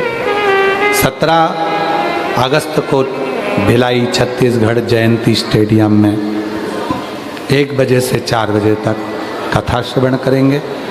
मैं पुनः सभी जजमान परिवार को, अमित मुदगल जी, कृष्णलाल गुप्ता जी, राजकुमार राठौर जी, प्रदीप बंसल जी, शमेश्वर एकांतेश्वर महादेव नोएडा जी, चतुर्वेदी परिवार झांसी, चंदन सोनी जी देवास, श्रवण कुमार मिंटू भैया, उषा अग्रवाल जी, अनिल जायसवाल जी, पुनः आप सबको साधुता देता हूँ। जिस भाव से आपने ये कथा करवाई, बाबा सबकी मनोकामना पूर्ण करे और आगे भी तैयारी रखें। बाबा आप सबके भंडार भरे। अगली बार वाराणसी में जब भी बाबा बुलाए, हम विश्वनाथ जी से प्रार्थना कर कर जाएं कि इन सब की झोली इतनी भरना, ये भी जजमान बनकर वाराणसी की कथा में विराज। मैं आभार व्यक्त करने के लिए सतुआ बाबा जी को आमंत्रित करता हूं कि आभार व्यक्त करेंगे, उसके बाद में आरती का क्रम प्रारंभ होगा। श्री शिवाय नमस्तुभ्यम। आज यह पावन बहती हुई गंगा का विश्राम दिवस है। जिस तरह से लोगों के हृदय में आज एक ही शब्द गूंज रहा है, अभी ना जाओ छोड़कर। और निश्चित व्यासपीठ समझती है कि कभी भी हृदय से कभी व्यासपीठ दूर नहीं जाना चाहिए। जिसके हृदय से व्यासपीठ दूर हो जाए, मुझे लगता है उसका जीवन सुन्न हो जाएगा। यह काशी तो हमेशा बुलाने की नगरी है, और जहाँ काशी में कुबेरेश्वर धाम भगवान की ऐसी कृपा है कि बार बार व्यासपीठ का मन काशी की तरफ आता है। मैं व्यास जी को धन्यवाद देता हूँ, प्रणाम करता हूँ कि उन्होंने इस काशी को अपना घर बनाया है। और जिस तरह से व्यास जी ने कहा कि हे भगवान अब मेरा भी घर बन जाए, मैं कहता हूँ व्यक्ति का तो एक घर होगा, लेकिन अगर आप एक एक दिन काशी में समय दे दें तो मुझे लगता है कि जीवन के पल कम पड़ जाएंगे, लेकिन घर कम नहीं पड़ेंगे। ये काशी आपकी है, शिव आपके हैं, और जिसके हृदय में शिव हों तो उसके लिए संसार भी छोटा पड़ जाता है। मैं प्रार्थना करता हूँ आपको कि आप काशी के लिए हमेशा ऐसे ही कृपा करते रहें। इन संतों की, इन भक्तों की हृदय की जो ज्योति भी है आध्यात्म की, वो जलती रहे। पुनः मैं प्रणाम करता हूँ, कोई भी भूल चूक हुई हो तो उसमें सब मेरा दोष है। और मैं प्रार्थना करूँगा कि इस कथा के आयोजन में जिन जिन ने सहयोग किया सबको प्रणाम करता हूँ। गोस्वामी जी की पावन चौपाई से सिए राम मैं सब जग जानी, करहूँ प्रणाम जोर जोग पानी। मैं आज के इस महान आध्यात्मिक यज्ञ की पूर्णाहुति के दिन मैं व्यासपीठ को प्रणाम करते हुए सभी को प्रणाम करता हूँ।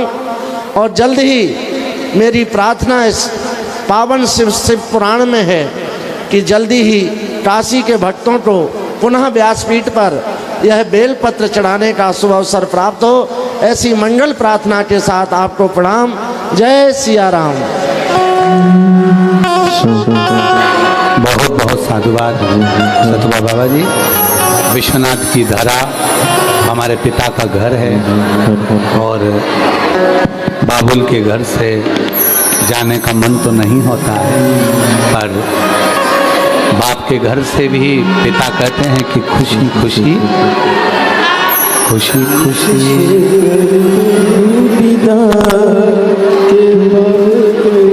ये बाबुल का घर है, पिता का घर है। भाव से हृदय भर आ रहा है कि बाबा फिर बुलाना, और ये श्वास रहे तेरे चरणों में, तेरी शरणागति में, इस शरीर को लगाकर। बड़ी करुणा करी है जो मेरे विश्वनाथ जी ने ऑनलाइन कथा करने के लिए यहाँ बुलाया। उसकी कृपा करुणा बड़ी प्रबल है, वो बुलाता है। विदाई के क्षण में बस इतना कहूँगा, सतुआ बाबा जी का भी प्यार और मेरे विश्वनाथ जी का प्यार ऐसा ही बना रहे। फिर बाबा बुलाएगा, फिर आएंगे। और ये विश्वनाथ की धरा है ही ऐसी। यहाँ आकर बाबा जी कहूँगा, मुझे ऐसा लगता है, लोग कहते हैं कि पंडित दीप मिश्रा का पिता अब संसार में नहीं है। हमारे पिता तो चले गए, पर हमारे पिता ने हमारे परम पिता विश्वनाथ जी को दे दिया। बाप के रहते कभी अनाथ नहीं मानता। ये मेरा बाप है, मेरा विश्वनाथ। और जितने भी वाराणसी के रहने वाले हैं, ये सब मेरे घर हैं। अपने पिता के घर से जा जरूर रहा हूँ, पर बाप के घर से कोई बेटा जाता नहीं है, बल्कि बाप को दिल में बिठा कर जाता, लेकर जाता। और मैं सतुआ बाबा जी आपको धन्यवाद दूंगा, इतनी सरलता आप में है। शायद कोई संत ऐसा होता होगा जो अपना पूरा अमेरिका जाने का टिकट था, कैंसिल कर दिया। बाहर जा रहे थे, कैंसिल कर दिया और कह दिया कि मेरे को तो बस व्यासपीठ की कथा सुनना है। मैं भाव से कहूँगा बाबा जी, संत मिलना बड़ा कठिन है और उनका बिछुड़न और कठिन। बाबा की इस धरा को नमन करता हूँ, प्रणाम करता हूँ। कोई कहने में गलती हुई हो, सभी से क्षमा मांगते हुए आरती प्रारंभ होती है।